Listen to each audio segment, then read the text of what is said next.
Hi guys, I welcome you all to day 3 of Anthropology lecture series. Day 1 and day 2 I've already posted. Please go and watch those videos first. I'll pin down the links in the description box below because if you'll see that आपके links बनेंगे and also this is part 1.2 का continuation है part 2 है. So please go and watch those videos first. So let's get started with our today's video. Yes, anthropology and medical science. Now, first of all, what is medical science? Medical science में हम particularly humans की study के बारे में बात करें तो human science की बात कर रहे हैं. जब हम human science की बात करते हैं तो what it deals with? It deals with like diseases, right? Prevention, diagnosis, how to treat a disease, how to prevent a disease. So basically medical science उसकी study करता है and anthropology भी उसकी study करता है. Because anthropology में क्या है? We are studying anything which is related to humans. So human health उसका एक बहुत बड़ा component है, right? So anthropology में physical anthropology is more closely related to medical science, right? अब physical anthropology का जो edge है over medical science is कि it tries to integrate the socio-cultural aspect of the society, health का socio-cultural aspect भी होता है. For example, there are like communities like Jews or Jains. They abstain from having certain food items. They do not consume many food items, right? तो Jains जैसे कि non vegetarian नहीं लेते हैं and many other things. तो इससे क्या होता है?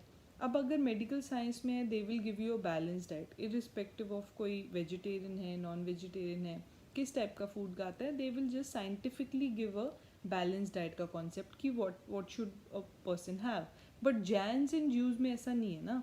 तो जो socio cultural aspect of their diet है मे बी वो कहीं ना कहीं मिस हो जाता है इन medical science which is captured by anthropology, right? So उसके बाद अगर हम बात करें कि अगर हम बोले कि मेडिकल साइंस जो है सिर्फ modern technique of modern scientific ways of उसी के बारे में डील करता है कि how medical science treats a disease is बिल्कुल साइंटिफिक. बट एंथ्रोपोलॉजी में ट्रीटमेंट्स लाइक एथनोबॉटनी, ठीक है ना. एथनोबॉटनी क्या होती है? हम प्लांट्स के थ्रू एक डिज़ीज़ को ठीक करने की, हर्ब्स के थ्रू, प्लांट्स के थ्रू हम डिज़ीज़ को, जैसे तुलसी लेते हैं कॉमन कोल्ड के लिए. So these are the techniques which are traditional techniques of medicine, right? So ये एंथ्रोपोलॉजी इंटीग्रेट करता है along with modern sciences. So ये चीज़ जैसे कि एक कानू ट्राइब है नीलगिरीज की, आज के टाइम पे उनकी जो हर्बल मेडिसिन की नॉलेज है that has reached big manufacturing institutes, right? So today medical science has also understood ki yes, traditional medicine is also a vast knowledge of traditional medicine is also very great. जैसे कि आप बोलो आयुर्वेदा या ये सब चीज़ें आज के टाइम पे it has high value and treatment उससे भी की जा सकती है, right? So medical science is also taken that opportunity to learn from anthropology. ठीक है, जैसे कि अब एंथ्रोपोलॉजी में हम ये सब स्टडी करें. एक बहुत इम्पॉर्टेंट चीज़ है, जैसे एक कुरू ट्राइब है ऑफ सेंट्रल अमेरिका की एक ट्राइब है. वहाँ पे मेन टेक फूड फर्स्ट और जो भी प्रोटीन है पहले मेन खाते हैं, ठीक है. सो उसके लिए जब फीमेल्स को वहाँ पे प्रोटीन की रिक्वायरमेंट का प्रॉब्लम हो जाता है क्योंकि वहाँ पे स्कैर्सिटी ऑफ फूड है और स्कैर्सिटी ऑफ प्रोटीन है. तो उसके बाद females are made to feed on the dead brains of humans. So उसकी वजह से उन्हें कुरू डिजीज़ हो जाती है. तो अब इस कुरू डिजीज़ को आप मेडिकली भी स्टडी कर सकते हैं, लेकिन इसका सोशियो कल्चरल एस्पेक्ट कितना बड़ा है ना. क्यों ऐसा कर रहे हैं वो? Because there is scarcity of food. First ये मेन में क्यों नहीं है? बिकॉज वहाँ पे मेन पहले खाते हैं. So all of this is socio cultural aspect of a disease जो हम एंथ्रोपोलॉजी ने कॉन्ट्रीब्यूट किया है टू मेडिकल साइंस, राइट? जैसे अगर हम हेरिडिटरी डिजीज़ के बारे में बात करें तो sickle cell anaemia, it is more prevalent in, you can say, tribals. और इन एरियाज ऑफ ट्रॉपिकल कंट्रीज़ में ज़्यादा प्रेवलेंट है. सो नाउ अगर मेडिकल साइंस पढ़ेगा तो वो पढ़ेगा कि what is sickle cell anaemia, वो उसके डायग्नोसिस क्या है, उसका क्यों होता है. लेकिन वो कभी ये नहीं पढ़ रहे हैं कि वो एक पर्टिकुलर एथनिसिटी के लोगों को क्यों हो रहा है, राइट, या फिर वो ट्राइबल्स को क्यों हो रहा है. सो ये सोशियो कल्चरल एस्पेक्ट है एक डिजीज़ का, जो मेडिकल साइंस नहीं स्टडी करता लेकिन एंथ्रोपोलॉजी स्टडी करता है. बेसिकली सिकल सेल एनीमिया में क्या होता है, the shape of the RBC, जो हमारे आरबीसीज होते हैं, वो चेंज हो जाते हैं to more like a sickle shaped cell. Okay, so उस वजह से they block the arteries and then they are not free flowing in the arteries. उसकी वजह से प्रॉब्लम होती है. So this much only medical science will study, but physical anthropology has also studied its socio cultural aspect.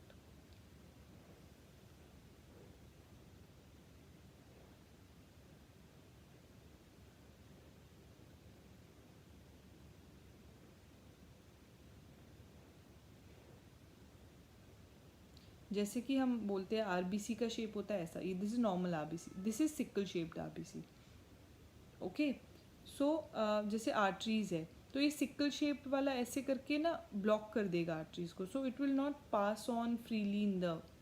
But जो normal RBC है, जो round है, वो आराम से इसमें से पास हो जाता है, right. So this is what sickle cell anaemia is all about, which we are going to study in health part 9 point something में आएगा ये आगे, right. So now just wait a second.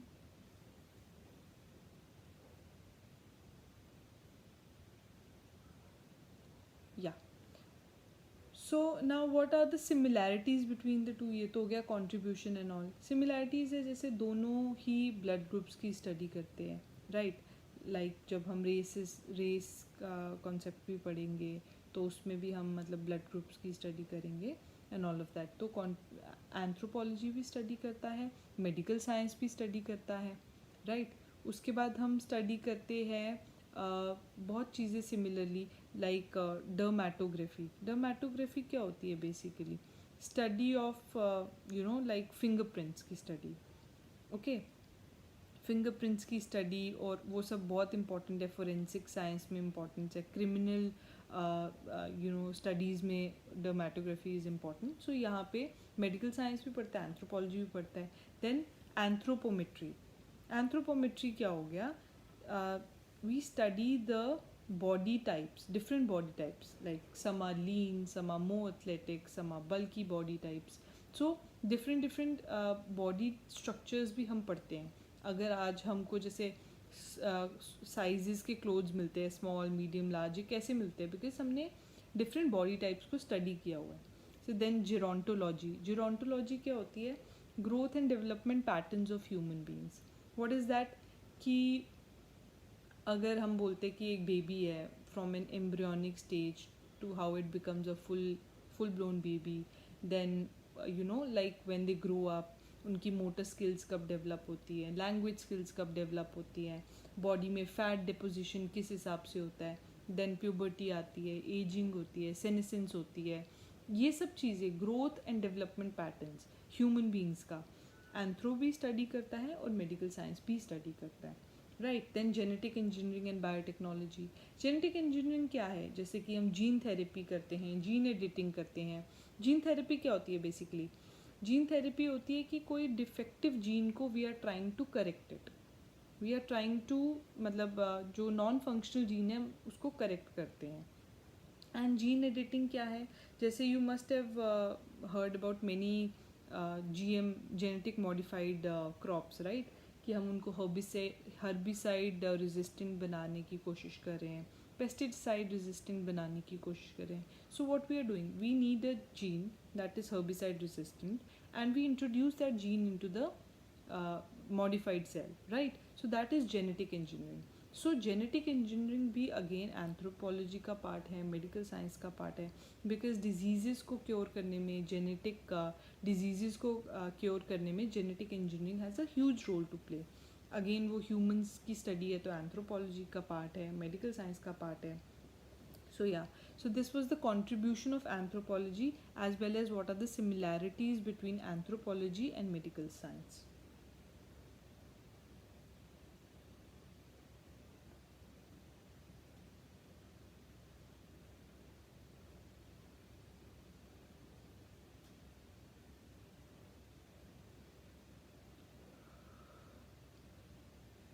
So yeah, now differences. Yeah, now differences. Anthropology जो है वो traditional medicine पे ज़्यादा focus करता है बिकॉज एज यू नो कि वो ट्राइबल सोसाइटीज़ को ज़्यादा स्टडी करता है एंड प्रिमिटिव सोसाइटीज़ को स्टडी करता है जिसमें ट्रेडिशनल नॉलेज का बहुत बड़ा रोल है. सो मॉडर्न के साथ साथ ट्रेडिशनल नॉलेज ऑफ हेल्थ भी एक इम्पॉर्टेंट कॉम्पोनेंट है, where as medical science only studies modern system, right. It only studies modern system. Then medical science जो है वो एटोमिस्टिक है. ऑफ कोर्स हमने इतने सारे अभी एग्जाम्पल्स को डिस्कस किया कि कैसे वो ओनली अ पार्ट स्टडी कर रहा है. It's not studying the socio cultural aspect of a disease. For example pellagra is a disease which happens due to deficiency of niacin in diet. Again, some communities are there which take more like maize, corn and do not take other cereals, जिसकी वजह से ये disease उनको हो सकती है. Again medical science इसको एक प्योरली एकेडमिक पर्सपेक्टिव से पढ़ते हैं, लेकिन एंथ्रोपोलॉजी ने उसका सोसाइटी रिलीजियस कंपोनेंट डालकर उसको मोर होलिस्टिक बनाया है. सो एंथ्रोपोलॉजी इज़ मोर होलिस्टिक. ये एग्जाम्पल आप हर सब्जेक्ट के हर सब्जेक्ट के कंपैरिजन में यूज़ कर सकते हैं कि that subject is atomistic while anthropology is holistic. So now while both have like contributed to each other. For example medical science से भी हमने बहुत कुछ लिया है.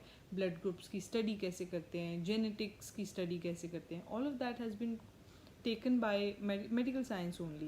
So both have contributed to each other in their own ways and have made the concept of health lot more integrative. Now psychology and anthropology. So psychology क्या है? We are trying to study the psyche of a individual. हम किसी का mental human behavior study करने की कोशिश कर रहे हैं. But psychology जो है that is more individualistic as a subject. हम इधर इंडिविजुअल्स पे ज़्यादा फोकस करते हैं, where is anthropology we focus more on the collective behaviour, collective human behaviour, societies behaviour. Okay, so this is the difference and they complement each other. जैसे कि जब हम ह्यूमन बिहेवियर को पढ़ रहे हैं, इंडिविजुअल को, उसके रूट कॉज को पढ़ रहे हैं, दैट इज़ साइकोलॉजी. एंड जब हम कल्चर का इम्पैक्ट पढ़ने की कोशिश कर रहे हैं on human behaviour, that is anthropology, right? Sorry. So for example culture को हम स्टडी कर रहे हैं, जब कल्चर का इम्पैक्ट ऑन ह्यूमन पढ़ रहे हैं और इंडिविजुअल का इम्पैक्ट ऑन कल्चर पढ़ रहे हैं. जब कल्चर का इम्पैक्ट ऑन इंडिविजुअल पढ़ेंगे तो वो एंथ्रोपोलॉजी का पार्ट होगा. जब इंडिविजुअल का इम्पैक्ट ऑन कल्चर पढ़ेंगे वो साइकोलॉजी का पार्ट होगा. And they together they study a very मतलब the concept becomes very wholesome. So हम उसको टू वेज पढ़ने की कोशिश कर रहे हैं. So that is how they complement each other. And study by like evolutionist ने एंथ्रोपोलॉजी में साइकोलॉजी को यूज़ किया है. For example how they have showed the concept of psychic unity, कि मतलब कि no matter people have developed from being savage to being barbaric to being civilised, लेकिन how different places they say कि culture has evolved similarly though developed differently, as in कि India में मतलब Asia में culture अलग से develop हुआ होगा, यूरोप में अलग से डेवलप हुआ होगा, लेकिन डेवलप इन 3 स्टेजेस में ही हुआ है. दैट इज साइकिक यूनिटी, कि every place man thinks similarly. Then Franz Boas ने भी इसकी बात करी है व्हेन ही सेज कि man's behavior is also a concept of its unique socio-cultural and geographical environment. जिस environment में आप रहते हो उसके culture की वजह से, उस geography की वजह से आपका human behavior बनता है, राइट. सो ये सब साइकोलॉजी का ही तो पार्ट है, हम ह्यूमन के माइंड की ही तो बात कर रहे हैं. कल्चर पर्सनैलिटी स्कूल्स में भी there is Margaret Mead, there is Ruth Benedict, there is Ralph Linton, इन सब ने भी कल्चर और पर्सनैलिटी को स्टडी किया बोथ वेज. लाइक हमने जो बोला ना, impact of culture on society and society on individual. So yeah ये हमने आगे चैप्टर्स में कवर करना है, so don't worry about it. Next is history and anthropology. Now what is history? History में basically we try to reconstruct sequence of events as they happen in the past. For example we say कि पहले India में IVC का time था, then वैदिक इरा आया, then महाजनपद्स बने, then all of that ancient history का थिंग, देन दिल्ली सल्तनत आई होगी, मुगल्स आए, अब मॉडर्न हिस्ट्री हुआ. So what is this? We are putting the events in a chronological sequence, and that is what is done in socio-cultural anthropology also. We do diachronic studies. Now what is diachronic studies? Diachronic studies is also like we are trying to reconstruct the past as it happened. For example, जैसे हम evolutionists बोलते हैं ना कि savagery to barbarism to civilization, ये क्या है? हम उसको इवेंट्स में ही तो लगाने की कोशिश कर रहे हैं.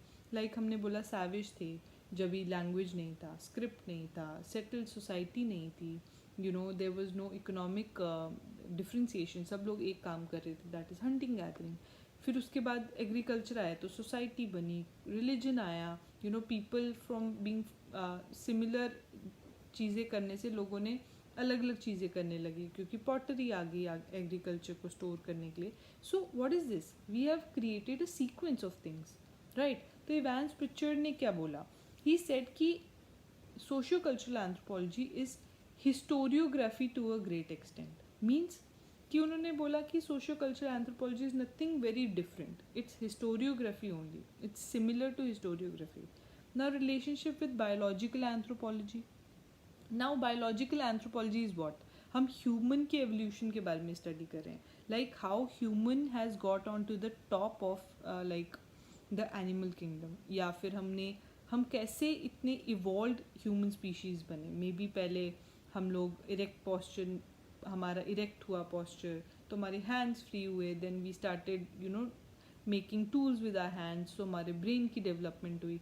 सो this is a part of anthropology and you know it's similar to history also. Archaeological anthropology में क्या होता है? It tries to study the reminiscence, the fossils, right? हम fossils की study करते हैं, हम remains की study करते हैं, and then we try to reconstruct what must have happened, right? So for example हमको IVC के टाइम पे you know pottery मिली या seals मिले जिसपे हमें prototype शिवा के pictures मिले, right? तो हमें लगा maybe there was some religion जहाँ पे प्रोटोटाइप शिवा की पूजा होती होगी या मदर गॉडेस की पूजा होती होगी. हमने कैसे किया? हमने कुछ फॉसिल्स को स्टडी करके कुछ कंक्लूजन्स निकाले. Now this is what history also does, right. हम इंस्क्रिप्शंस की स्टडी करते हैं, हम बायोग्राफीज़ को रीड करते हैं, हम बुक्स को रीड करते हैं उसके थ्रू, या फिर हम पॉटरी को स्टडी करते हैं, आर्कियोलॉजी को स्टडी करते हैं, उसके थ्रू एक कुछ रिकॉन्स्ट्रक्ट करने की कोशिश करते हैं कि what must have happened, right. But एक difference, first let us read what is the contribution. Like जब हम पढ़ते हैं कि एंथ्रो ने क्या कंट्रीब्यूट किया है हिस्ट्री को, सबसे बड़ी चीज़ जब हम हिस्ट्री पढ़ते थे, हम किंग्स को पढ़ते थे, उनकी विक्ट्रीज को पढ़ते थे, उनके लाइफस्टाइल को रीड करते थे, but seldom we would have studied कि उस टाइम पे सोसाइटी क्या थी, कल्चर कैसा था, रिलीजन कैसा था.